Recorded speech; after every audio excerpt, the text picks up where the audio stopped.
మన ప్రభువును రక్షకుడైన యేసుక్రీస్తు నామంలో వేల్పూరు గ్రామవాసులకి శుభములు తెలియజేస్తున్నామండి. మేమందరము కూడా రక్షింపబడిన వారము, మీరందరూ కూడా రక్షింపబడాలని ఆయన వాక్కును, దేవుని యొక్క మాటను తెలియపరచడానికి మేమందరం ఇక్కడికి వచ్చి ఉన్నామండి.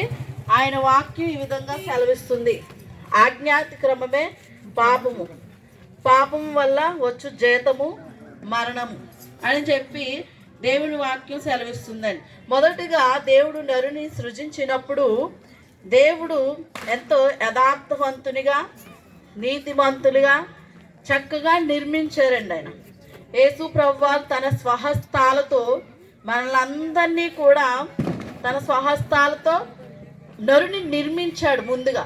అయితే ఆయన్ని ఏదేను వనం అని చెప్పి ఒక తోటను ఏర్పరిచి అందులో ఉంచాడు. అందులో ఉంచినప్పుడు ప్రతిరోజు కూడా దేవునితో మానవుడు ప్రతిరోజు మాట్లాడుతూ ఉండేవాడు.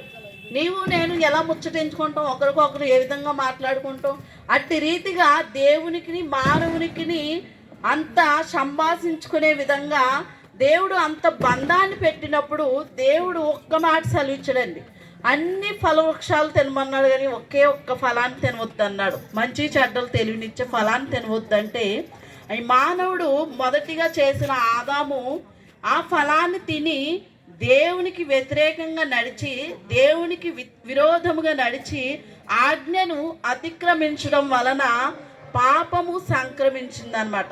అటువంటి మొదటి ఆదాము నుంచి మనందరము ఈ విధంగా పుట్టుకుంటూ వచ్చాం కదండి. తన ద్వారా పాపం సంక్రమించుకుంటూ వచ్చింది కదండి. కాబట్టి మనం అందరము కూడా జన్మతః కర్మతః పాపులమై ఉన్నామన్నమాట.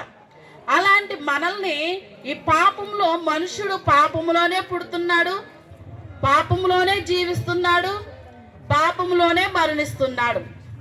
అయితే ఈ పాపంలో మరణిస్తున్న మనము ఏమైపోతున్నామంటే నరకానికి వెళ్ళిపోతున్నామని ఆయన ఒక్క యేసుక్రీస్తు ప్రభువారు ఆయనే ఈ లోకానికి మానవుని రూపంలో దిగి వచ్చేసాడు అనమాట. ఆయన దేవాతి దేవుడై ఉండి, మహిమాస్వరూపుడై ఉండి, తనను తాను తగ్గించుకొని రిక్తినిగా చేసుకొని మనందరి నిమిత్తం మన యొక్క పాపములు క్షమించబడాలి అని చెప్పి మనం ఏ ఒక్కరం కూడా నశించిపోకుండా, అంటే పాపంలో చనిపోయి నరకంలోకి వెళ్ళిపోతున్నాం కదా, ఆ నరకము నుంచి తప్పించడానికే ఆయనే కుమారుడుగా, క్రీస్తేసుగా, లోకరక్షకుడుగా ఆయన ఈ లోకానికి వచ్చాడు. మొదటి ఆదాము ద్వారా పాపం సంక్రమిస్తే చివరి ఆదాము అయినటువంటి యేసుక్రీస్తు ప్రభువారు ఆయన మనందరినీ పాపము నుంచి విడిపించడానికి, మన యొక్క శాపముల నుంచి విడిపించడానికి, ఆ నరకము నుంచి తప్పించడానికి, ఆయన మనలందరినీ నిత్యత్వంలోనికి పరలోక రాజ్యం చేరడానికి ఆయన 2025 సంవత్సరాల క్రితం నీ కోసం, నా కోసం, మన అందరి కోసం కూడా ఆయన ఈ లోకానికి వచ్చి ఆయనే తనంతట తానే మన కోసం తన ప్రాణాన్ని అర్పించాడు అనమాట. ఆయన యొక్క ప్రాణం అర్పించడం ద్వారానే, ఆయన రక్తం చిందించడం ద్వారా మనకి పాప క్షమాపణ కలిగింది. కాబట్టి చాలామంది కోళ్ళు, ఎడ్లు, అవన్నీ మేకలు అని ఏవేవో రక్తాన్ని సమర్పిస్తారు, కానీ వాటి రక్తం ద్వారా ఎవరు కూడా పరిశుద్ధపరచబడరు.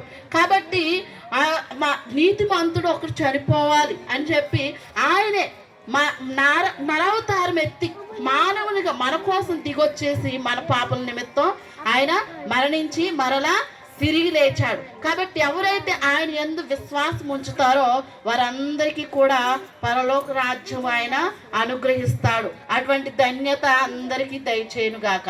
ఆమేన్.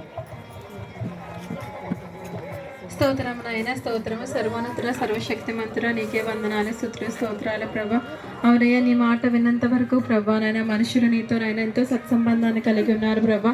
ఎప్పుడైతే ఆజ్ఞను అతిక్రమించారో ప్రభా నాయన పాపము చొరబడిందని వాక్యం బోధించినట్లుగా ప్రభా. అవునయ్యా, మేమైతే ప్రభా నాయన మా పాపల ద్వారా ప్రభా నాయన చచ్చిన స్థితిలో ఉన్నవారు ప్రభా నాయన ఏ ఒక్క మనిషిని నీవు విడిచిపెట్టలేదు ప్రభా. లోకాన్ని ఎంతో ప్రేమించావు కనుక ప్రభా నాయన ఈ లోకానికి వానవదారిగా వచ్చి ప్రభా నాయన వందనాలు. శిలువపై ప్రభానైనా తండ్రి మరణానికి కూడా నాయన సిద్ధపడ్డ గొప్ప త్యాగమూర్తివి దేవానైనా నీకే వందనాలు, స్తుతులు, స్తోత్రాలు ప్రభా.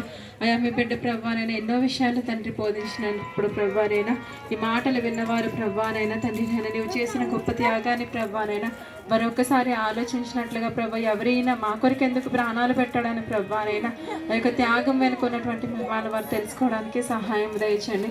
ఎవరైతే నీ మాటలు వింటున్నారో వారి హృదయాలు ఈ మాటలు ఫలించినట్లుగా సహాయం దయచేయండి.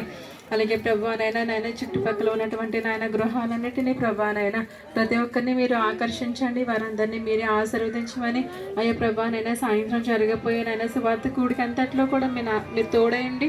మీ నామానికి మహిమ పొందమని యేసయ్య పరిశుద్ధ నామములో అడిగి వేడుకొనిచున్నాం పరమ తండ్రి, ఆమేన్.